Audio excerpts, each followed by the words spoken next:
history has seen its fair share of scandalous popes, some more focused on partying and crime than their holy duties. One even dug up his predecessor's corpse and put it on trial. But did you know that one pope may actually have been a woman? In the 9th century, in the heart of the medieval church, a shocking event supposedly took place. A secret hidden for years, exposed in the most dramatic way possible. A pope, the supreme leader of Christendom, turned out to be a woman. And the scandal? She was only discovered when she went into labour, right in the middle of a papal procession. How nobody noticed the signs of pregnancy beforehand was anyone's guess. It's an incredible story, but is it true? Well, yes. And also, no. But like so many historical legends, what really matters is not just the facts, but why the story exists at all. To understand the story, you first need to understand just how powerful the medieval church was. By the 9th century, it controlled not just religious life, but politics, law, and even education. The ability to read and write, almost entirely in the hands of monks and priests. Universities? They didn't exist yet. If you wanted an education, you had to go through the church. And women? Well, they weren't allowed to be priests, let alone popes. But that doesn't mean they weren't educated. In royal courts and convents, some women gained remarkable knowledge, sometimes even surpassing their male counterparts. Take Hildegard of Bingen, a 12th century abbess, composer, and visionary. She was not only a scholar, but also an advisor to emperors and popes. Her theological, medical, and scientific works were widely respected, proving that medieval women could, and did, outshine their male counterparts in knowledge and influence. According to the legend, a young girl in Mainz, Germany, displayed an unusual gift for learning. To continue her studies, she disguised herself as a man, taking the name of John Anglicus. She rose through the ranks of the church, eventually becoming Pope John VIII, reigning from 855 to 857. But then, during a solemn procession, she went into labour, exposing her secret and supposedly dying on the spot. It's an explosive story, so why do we doubt it? Well, for one thing, contemporary records don't mention her at all. The first written records of Pope Joan only appear hundreds of years later, in the 13th century. Now, even if Pope Joan never existed, the story did. And it spread like wildfire. Why? Because it resonated with something deeper. Fears about corruption in the church, anxieties about women taking power, and of course, the sheer scandal of it all.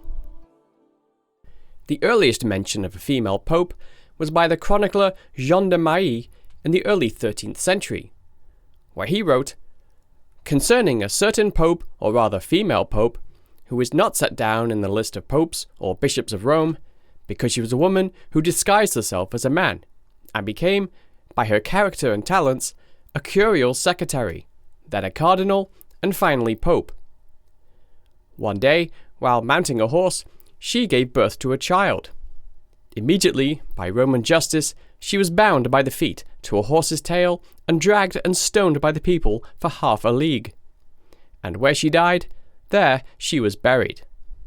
And at the same time, the 4-day fast called the Fast of the Female Pope was first established.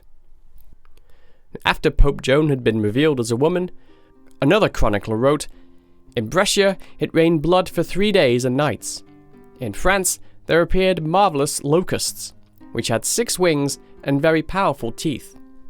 They flew miraculously through the air, and all drowned in the British Sea." One of the main sources of the story, the Dominican friar Martin of Trapao, wrote about Pope Joan in his Chronicle of Popes and Emperors in the 1200s. This version of the story helped solidify the Pope Joan myth in medieval Europe, as Martin's chronicle was widely copied and spread across the continent. And once it was written down, it entered the medieval version of Wikipedia. Chronicles copied by scribes, rewritten, and spread across Europe. Now, while Pope Joan might be a myth, history does have real cases of women disguising themselves as men. Take Saint Marina the monk, who lived in the 5th century and spent her life in a monastery as a man. Or later figures like Catalina de Aruso, a Spanish nun who ran away, lived as a male soldier, and even fought in duels. So, could a woman have infiltrated the medieval church? It's unlikely, but not impossible. And that's precisely why the legend was so powerful. It played on the idea that the rigid structures of power could be subverted. Now here's where things take a modern turn. The Pope Joan story persisted for centuries. People in the Renaissance debated it, and Protestant reformers used it as proof of Catholic corruption. Some versions of the legend suggest that subsequent popes were subjected to an examination, whereby, having sat on a so-called dung chair, containing a hole, a cardinal had the unenviable task of reaching up and establishing that the new pope had testicles, before announcing, "He has two and they dangle nicely," or "He has them," for short. So what does the Catholic Church say about Pope Joan?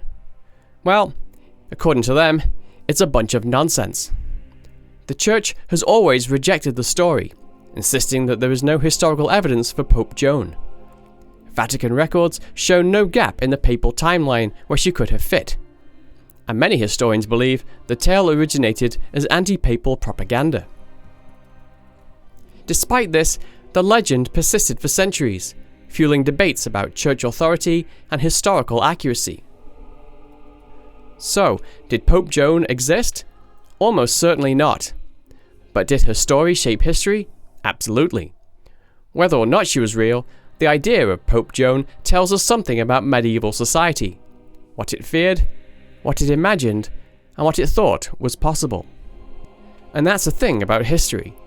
It's not just about what actually happened, but about the stories we tell ourselves. And sometimes those stories end up being just as powerful as the truth. Because, as history shows us time and time again, when a story is good enough, people want to believe it. And that changes everything.